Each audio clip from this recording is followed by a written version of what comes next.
સુરતમાં સ્વચ્છતા પખવાડિયા અંતર્ગત સેન્ટ્રલ બસ ડેપો ખાતે જનજાગૃતિ રેલીનું આયોજન કરવામાં આવ્યું હતું, જેમાં બાળકો અને શિક્ષકો સહિત ડેપોના મેનેજર પણ જોડાયા હતા. સુરત શહેરમાં સ્વચ્છતા પખવાડિયા અંતર્ગત Surat central bus depot rally યોજવામાં આવી હતી.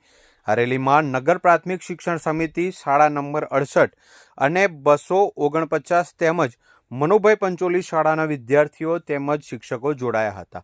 આ ઉપરાંત ડેપો મેનેજર બીટી પટેલ અને STSZ M શેખ અને ST વિભાગનો સ્ટાફ પણ આ સ્વચ્છતા રેલીમાં જોડાયો હતો. સુરત સેન્ટ્રલ બસ સ્ટેન્ડ ખાતે મોટી સંખ્યામાં મુસાફરોની અવરજવર હોય અહીં રેલી યોજી લોકોને સ્વચ્છતા પ્રત્યે જાગૃત કરવામાં આવ્યા હતા.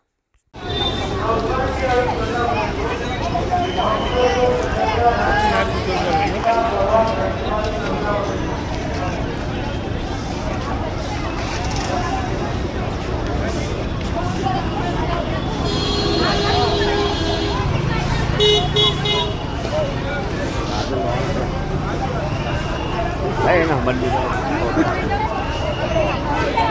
વળાકવાળા લઈ ગયો.